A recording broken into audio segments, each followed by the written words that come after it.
Keeping your boss pleased is crucial to keeping any job. এই সেন্টেন্সের সাবজেক্টটা গঠন হয়েছে ভার্ব প্লাস আইএনজি প্লাস একটা নাউন ফ্রেজ নিয়ে, যেখানে বস হচ্ছে হেডওয়ার্ড, দা হচ্ছে ডিটারমিনার এবং পোস্ট মডিফায়ার হিসেবে একটা পাস্ট পার্টিসিপল ব্যবহার করা হয়েছে প্লিজড। এখানে পাস্ট পার্টিসিপল ব্যবহার করার কারণ হচ্ছে বস নিজে কিন্তু প্লিজড হয় না, অন্য কেউ বসকে প্লিজড করে। সুতরাং নন ফিনিটের কাজটা যদি হেডওয়ার্ড নিজে না করে তাহলে কিন্তু আমরা পাস্ট পার্টিসিপল ব্যবহার করি। তাহলে ডিটারমিনার, হেডওয়ার্ড এবং পোস্ট মডিফায়ার মিলে হলো নাউন ফ্রেজ, এবং নাউন ফ্রেজটার শুরুতে আছে কিপিং ভার্ব প্লাস আইএনজি। এই সম্পূর্ণ অংশটা মিলে হলো একটা ভার্ব আইএনজি ফ্রেজ, যেটা এই সেন্টেন্সের সাবজেক্ট হিসেবে বসেছে। এই ভিডিওটা বুঝতে কষ্ট হবে যদি এর আগের ভিডিওটা আপনি না দেখেন, তাহলে আমার রিকোয়েস্ট থাকবে এর আগের ভিডিওটা দেখে আসার জন্য। তো এর আগের ভিডিওতে আমরা দেখেছিলাম verb plus ING plus prepositional phrase দিয়েও আমরা একটা সাবজেক্ট তৈরি করতে পারি, এবং ভার্ব প্লাস আইএনজি প্লাস একটা নাউন ফ্রেজ দিয়েও কিন্তু আমরা একটা সাবজেক্ট তৈরি করতে পারি। যেহেতু আমরা রাইটিং প্র্যাকটিস করছি, তাহলে আমরা একটা নতুন সেন্টেন্স লিখতে চেষ্টা করব এই স্ট্রাকচারটা মেনটেন করে। এখন আমরা শুধু একটু পরিবর্তন করে লিখব, keeping your wife calm is crucial to keeping your boss pleased.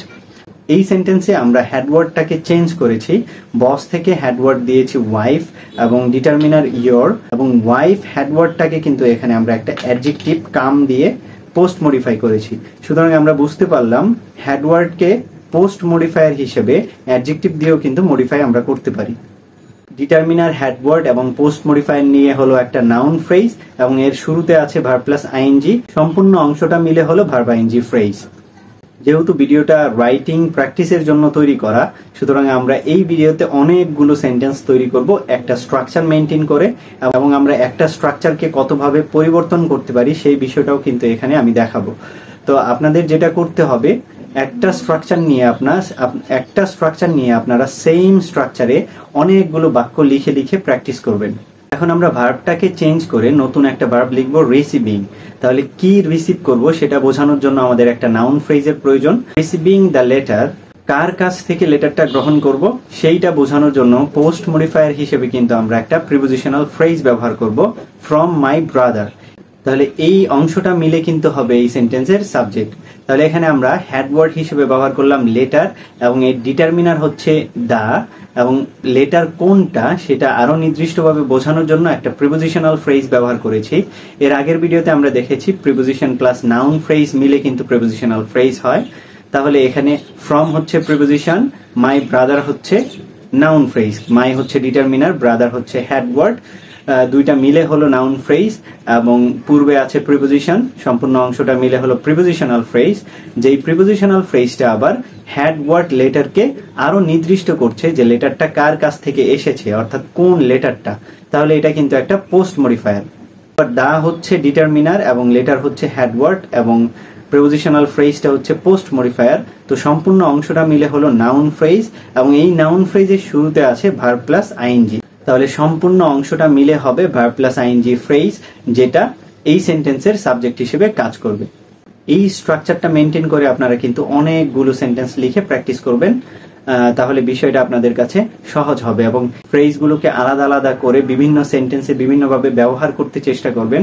তাহলে কিন্তু বিষয়গুলো আপনাদের আরো সহজ হবে, এবং এমন একটা মানসিকতা তৈরি করতে হবে যে কোনো সেন্টেন্স পড়ে ফাইন্ড আউট করতে পারি এইখানে কয়টা ফ্রেজ ব্যবহার করা হয়েছে, এবং এই সেন্টেন্সটাকে আমরা আরো কতভাবে লিখতে পারি। আরেকটা সেন্টেন্স আমরা দেখব যেখানে ভার্বটা চেঞ্জ করে আমি লিখবো ডিসকাসিং। তো কি ডিসকাস করব? দা ম্যাটার, যেখানে ম্যাটার হচ্ছে হেডওয়ার্ড এবং দা হচ্ছে ডিটারমিনার।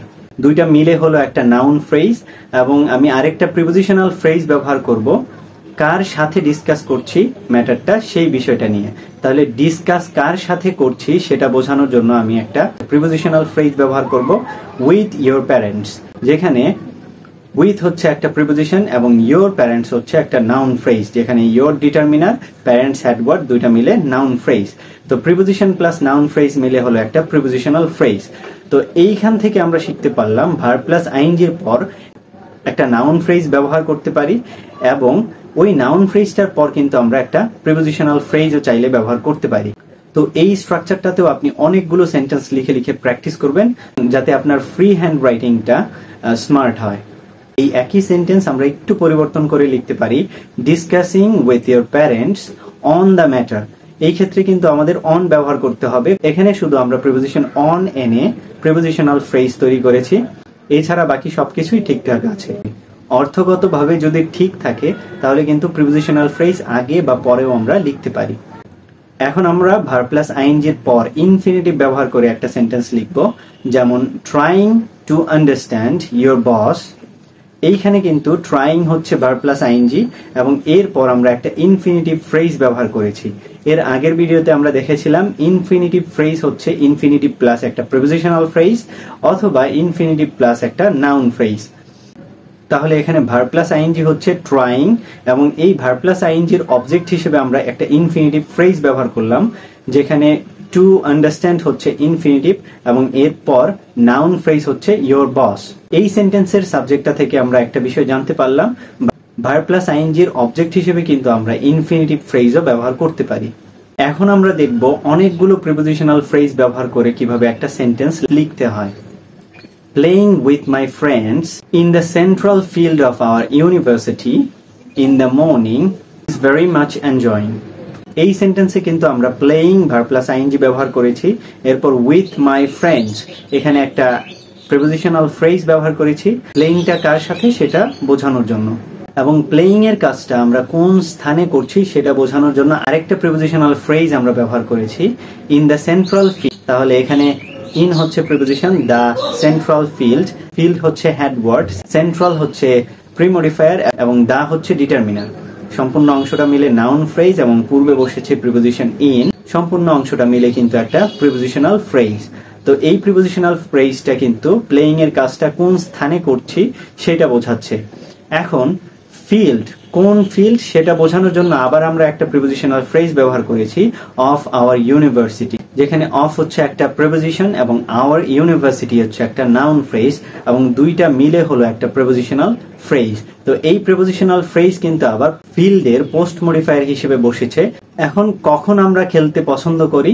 ইন দ্য মর্নিং, সকালে। তাহলে এইটাও কিন্তু একটা প্রিপোজিশনাল ফ্রেজ। তা এইভাবে আমরা প্রিপোজিশনাল ফ্রেজ দিয়ে কিন্তু আমাদের রাইটিং প্র্যাকটিসটা করতে পারি। এই ধরনের অনেকগুলো সেন্টেন্স যদি আপনি বসে বসে প্র্যাকটিস করেন তাহলে কিন্তু আপনার ফ্রি হ্যান্ড রাইটিং এর বিষয়টা অনেক সহজ হয়ে যাবে। তো ভিডিওগুলো ভালো লাগলে চ্যানেলটা অবশ্যই সাবস্ক্রাইব করবেন এবং ফেসবুক পেজ থেকে দেখে থাকলে অবশ্যই ফলো করে রাখবেন।